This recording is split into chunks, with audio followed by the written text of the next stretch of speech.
ನಾಗಮಂಗಲದ ಗಲಭೆ ಪ್ರಕರಣ ಸಂಬಂಧ ಇಲ್ಲಿವರೆಗೂ ಎಲ್ಲರೂ ಬರೀ ಫೋನಲ್ಲಿ ಅಪ್ಡೇಟ್ಸ್ ತಿಳ್ಕೊಳ್ತಾ ಇದ್ದಾರಾ ಅಥವಾ ಖುದ್ದು ಸ್ಥಳಕ್ಕೆ ಹೋಗುವ ಪ್ರಯತ್ನ ಆಗಿದೆಯಾ? ನಾಗಮಂಗಲ ಪೊಲೀಸ್ ಠಾಣೆ ಎದುರು ಭಾರೀ ಹೈಡ್ರಾಮಾ. ಪೊಲೀಸ್ ಠಾಣೆ ಮುತ್ತಿಗೆಗೆ ಮಹಿಳೆಯರು ಪ್ರಯತ್ನವನ್ನ ನಡೆಸಿದ್ದಾರೆ. ಕಾರಣ ತಮ್ಮ ಮಕ್ಕಳನ್ನ ಪೊಲೀಸರು ಬಂಧನಕ್ಕೆ ಒಳಪಡಿಸಿದ್ದಾರೆ, ಅನಾವಶ್ಯಕವಾಗಿ ಬಂಧನಕ್ಕೆ ಒಳಪಡಿಸಿದ್ದಾರೆ ಅಂತ ಕಣ್ಣೀರಿಟ್ಟಿದ್ದಾರೆ. ಬಂಧಿಸಿದ ಮಕ್ಕಳನ್ನ ಬಿಡುಗಡೆ ಮಾಡಿ, ಮಕ್ಕಳನ್ನ ತೋರಿಸಿ ಅಂತ ನಾಗಮಂಗಲ ಪೊಲೀಸ್ ಠಾಣೆಯ ಎದುರು ಹೈಡ್ರಾಮವನ್ನ ನಡೆಸ್ತಾ ಇದ್ದಾರೆ. ನೋಡ್ತಾ ಇದ್ರಿ, ಮಹಿಳೆಯೊಬ್ರು ತಮ್ಮ ಮಗನನ್ನ ಪೊಲೀಸ್ ಠಾಣೆ ಕರ್ಕೊಂಡ್ಬಂದಿದ್ದಾರೆ. ಮಗನ ತಪ್ಪೇನೂ ಇಲ್ಲ, ಮಗನನ್ನ ತೋರಿಸಿ ಬಿಟ್ಟು ಕಳಿಸಿ ಅಂತ ಗೋಳಾಡ್ತಿದ್ದಾರೆ. ಪೊಲೀಸ್ ಸಿಬ್ಬಂದಿಗಳು ಅವ್ರನ್ನ ತಿಳಿ ಹೇಳುವ ಕೆಲಸವನ್ನ, ಕೆಲವರಿಗೆ ಸಮಾಧಾನ ಮಾಡಿ ಕಳಿಸುವಂತಹ ಪ್ರಯತ್ನವನ್ನ, ಕೆಲವರಿಗೆ ತಾಕೀತು ಮಾಡಿ ಕಳಿಸಲೇಬೇಕಾದಂತಹ ಅನಿವಾರ್ಯತೆ. ಸೊ ಇದು ದೃಶ್ಯ ನೀವು ನೋಡ್ತಾ ಇರೋದು ನಾಗಮಂಗಲದ ಪೊಲೀಸ್ ಠಾಣೆಯ ಮುಂಭಾಗ. ಮಹಿಳೆಯರು ಠಾಣೆಗೆ ಮುತ್ತಿಗೆ ಹಾಕ್ಲಿಕ್ಕೆ ಮುಂದಾದ್ರು. ನಿನ್ನೆಯ ಈ ಗಲಭೆಯಲ್ಲಿ ನಮ್ಮ ಮಕ್ಕಳನ್ನ ಕರೆದುಕೊಂಡು ಬಂದ್ಬಿಟ್ಟಿದ್ದಾರೆ. ನಮ್ಮ ಮಕ್ಕಳದೇನು ಪಾತ್ರ ಇಲ್ಲ ಇದರಲ್ಲಿ, ಸುಮ್ಮನೆ ಕೇಸು ಗೀಸು ಅಂತ ನನ್ನ ಮಕ್ಕಳನ್ನ ಅಲ್ದಾಡಿಸ್ತಾರೆ. ಇದು ತಪ್ಪು, ನನ್ನ ಮಕ್ಕಳು ತಪ್ಪು ಮಾಡಿಲ್ಲ ಅನ್ನುವಂತಹ ಕೊರಗು ಅವರದ್ದು. ಮತ್ತಷ್ಟು ಮಾಹಿತಿ ಪಡೆಯೋಣ ನಮ್ಮ ಪ್ರತಿನಿಧಿ ಶಶಿಧರ್ ಇಂದ. ಶಶಿಧರ್, ಠಾಣೆಯ ಮುಂಭಾಗ ನಡೀತಾ ಇರೋ ಹೈಡ್ರಾಮದ ವಿಷಯವಾಗಿ ಹೇಳೋದಾದ್ರೆ ಏನಂತೆ ಅವರ ಅಳಲು?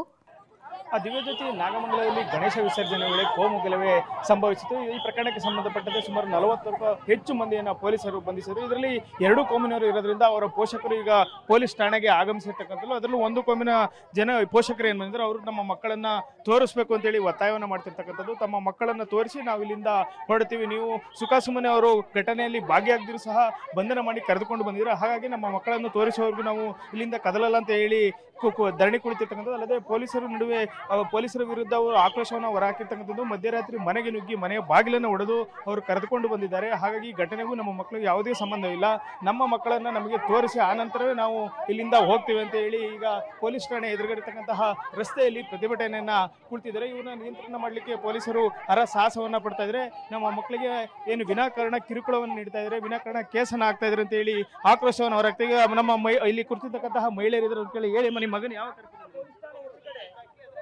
ಅರ್ಧ ಹೊತ್ತಿನಲ್ಲಿ 1 ಗಂಟೆ 2 ಗಂಟೆ ಹೊತ್ತಿನಲ್ಲಿ ಬಂದು ಬಾಗಿಲು ಹೊಡೆದು ಕರ್ಕೊಂಬರ ಅಂತದ್ದು ಏನ್ ಮಾಡಿದ್ರು, ಏನೋ ಕಲೆ ಮಾಡಿದ್ರು, ಅವ್ರೇನ್ ಗಲಾಟೆ ಮಾಡಿದ್ರು. ಗಣೇಶನ್ ತಾನೇ ಕುಂಡ್ರಿಸಿದ್ದು. ನಮ್ಮ ಮಕ್ಕಳು ಎಲ್ಲವ್ರ, ಅವ್ರಿಗೆ ನ್ಯಾಯ ಕೊಡ್ಬೇಕು, ನಮ್ಮ ಮಕ್ಕಳು ತೋರ್ಬೇಕು. ಊರಲ್ಲಿ ಒಂದ್ ಮಕ್ಕಳು ಇಲ್ಲ, ಎಲ್ಲಾರನ್ನು ಕರ್ಕೊಂಬಂದವ್ರೆ. ಎಲ್ಲೆಲ್ಲವ್ರೆ ಅಂತ ಗೊತ್ತಿಲ್ಲ ನಮ್ಗೆ. ಮಕ್ಕಳು ನ್ಯಾಯ ಕೊಡ್ಬೇಕು. ಅವ್ರ ತಪ್ಪ ಇವ್ರ ತಪ್ಪ ಅಂತ ನ್ಯಾಯ ಕೊಡ್ಬೇಕು. ನಮ್ಮ ಮಕ್ಕಳದ್ದು ಏನ್ ತಪ್ಪಲ್ಲ. ಅವ್ರ ಹಾಲು 27 ವರ್ಷ 25 ವರ್ಷದಿಂದ ಮಾಡ್ತಿದ್ರು, ಇವತ್ತು ಹೊಸ್ತಾಗ್ ಮಾಡ್ತಾ ಇರ್ಲಿಲ್ಲ. ಇವತ್ತು ಯಾಕೆ ಇರುಕ್ಬತ್ತು? ಮೆರವಣಿಗೆ ಮಾಡ್ಕೊಂಡ್ ತಪ್ಪಾಯ್ತಾ? ಅವ್ರು ದುಡ್ಡು ಖರ್ಚು ಮಾಡಿ ಬುಡಕ್ ಹೋಯ್ತಿದ್ರು. ಹಾಲು 20-25 ವರ್ಷದಿಂದ ಒಬ್ರಿಗೂ ಗಲಾಟಿಗೆ ಹೋಯ್ತಿಲ್ಲ, ಏನಿಲ್ಲ. ನಿನ್ನೆ 2 ಗಂಟೆಲಿ ಇಲ್ಲಿಗೆ ಬಂದಿರೋದು, 6 ಗಂಟೆಗೆ ಬಂದು ಈ ಗಲಾಟೆ ನಡೆದಿರೋದು. ಈಗ ಅದಕ್ಕೆ ನಮ್ಮ ಮಕ್ಕಳನ್ನ ನಮ್ಮ ಮನೆಗೆ ತಂದ್ಬಿಡ್ರಿ, ಎಲ್ಲೋಗಾರೆ ಅವ್ರನ್ನ ತಂದು ನಮ್ಮ ಮನೆ ತಕ್ಬಿಡ್ರಿ.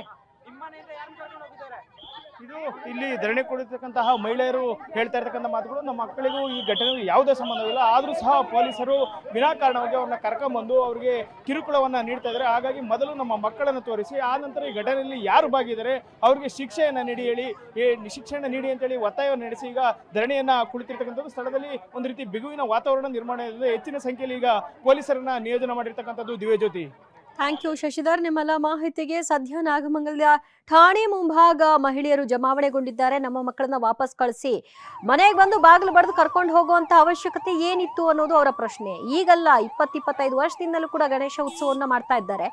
ಆಗಿಲ್ಲದಂತಹ ವಾತಾವರಣ ಈಗ ಯಾಕೆ ಬಂತು ಅನ್ನೋದು ಅವ್ರಿಗೂ ಕೂಡ ಕಾಡ್ತಾ ಇರುವಂತಹ ಪ್ರಶ್ನೆ. ಈ ಭಾವನೆನೇ ಹಲವರಲ್ಲಿ ಬಂದಿರೋದು. ಜನರಲ್ಲಿ ಒಂದ್ ರೀತಿಯ ಭಯದ ವಾತಾವರಣ ಹೊರಟೋಗ್ಬಿಟ್ಟಿದೆ. ಏನ್ ಬೇಕಾದ್ರೂ ನಡೆಯುತ್ತೆ ಅನ್ನೋ ದಾಟಿಯಲ್ಲಿ ಎಲ್ಲರೂ ಕೂಡ ಮುಂದುವರಿತಾ ಇದ್ದಾರೆ ಅನ್ನೋ ಭಾವನೆ ಜನರಲ್ಲಿ ಬರ್ತಾ ಇದೆ. ಅದೇ ಪ್ರಶ್ನೆ ಈಗ ಅಲ್ಲಿ ಮರುಕಳಿಸ್ತಾ ಇದೆ.